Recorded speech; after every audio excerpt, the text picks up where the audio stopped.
Welcome, welcome, welcome to the initial installment of the first mission of money. My name is Damon Jennings. I am your money missionary, and I want to bring you information from the Bible that relates to money, relates to business, relates to making our lives and our communities better.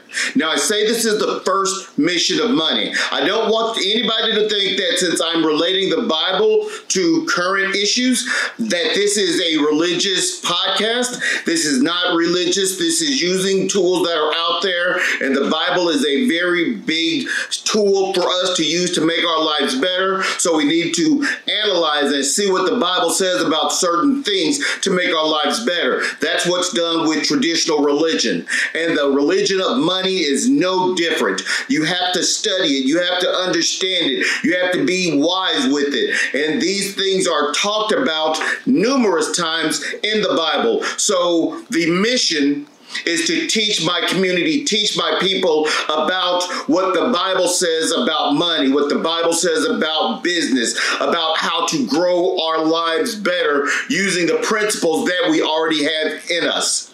And the mission is a place. The mission is a place where you go to learn, much like a church is a religious home where you go to learn about the Bible. We're using the first mission of money to have a mission of teaching people about money, about being wise, about using the biblical tenets that are out there, as well as having a place where we can convene and talk about these things. So as we develop this podcast, there are going to be guests, there are going to be questions at the end of each podcast episode that I'm addressing in the beginning of the other podcast. We're going to go a very, very long way with changing our community by using the tools that we already have, meaning the Bible, meaning good sense, meaning the people that are around us that can help us create some positive changes, create some legacies, create some family strength, and get away from the negativity of being broke.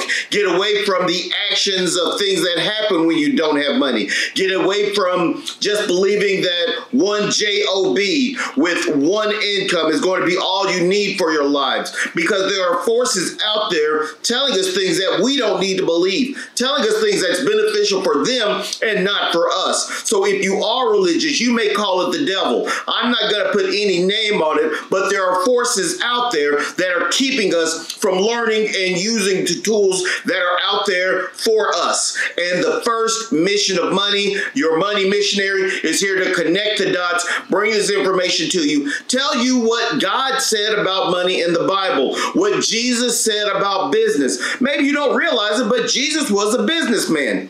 Let's think about this. Did Jesus have a message? Yes, he had a very big message for all of his followers, for everybody that he came in contact with.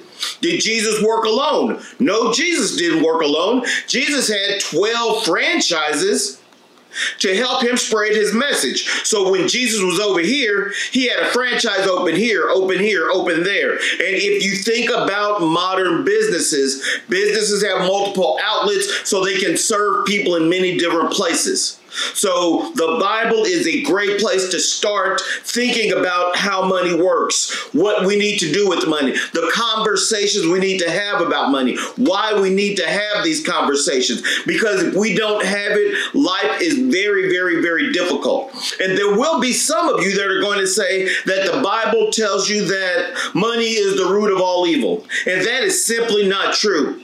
The desire, the hunt, the want for money creates the ill will, creates the negativity. That's where the bad aspects of money come in. When you will do anything, you will hurt somebody, you will step on somebody, you will do negative things in the name of finding and creating money.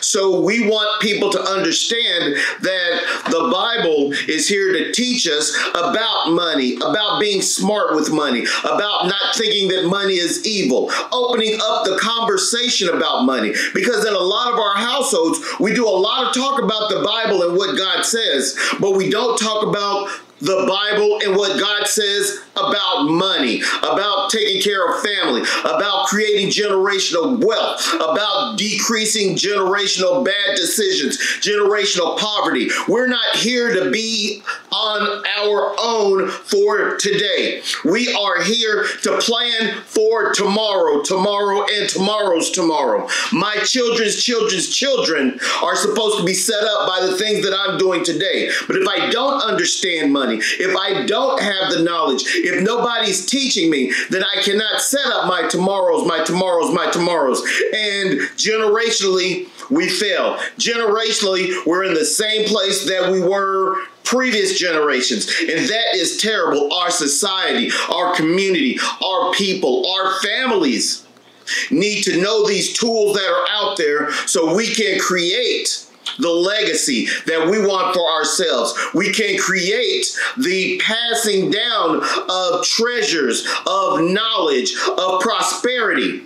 And if you don't want that for your family, then this might not be the podcast for you. So as we develop this podcast, I'm going to take a couple of Bible verses each session and talk about how they relate to our real money lives. And I want you to feedback. I want you to throw some comments on the comment section down below. I want you to ask some questions, provide some insight as to how the Bible deals with money and your understanding of money. Whether something's changing your mind, opening up some points of view, or doing some things for you to say, wow, I didn't know that, and now I need to implement that. And I want to start with two very, very, very important Bible verses. And they aren't in any particular order, but I'm going to go with John 14:2. And like I said, this is not a religious podcast, so I'm going to be paraphrasing these Bible verses. So if you are a Bible historian, if you know the Bible verses, quote, word for word, beginning to end, please don't get upset with me for paraphrasing. Please don't get on the comments and say, well, you didn't get that one technically correct, because I know I'm not getting them exactly right. I know I'm not saying them word for word. But if you don't know, you get to look up and find out whether I am saying them quote for quote, word for word or not. And then you can open up your mind to some of this information. So John 14:2 summarizes by saying that in my house, this is Jesus talking to his disciples, his followers, his business people, his franchisees. He said, in my Father's house, there are many mansions. And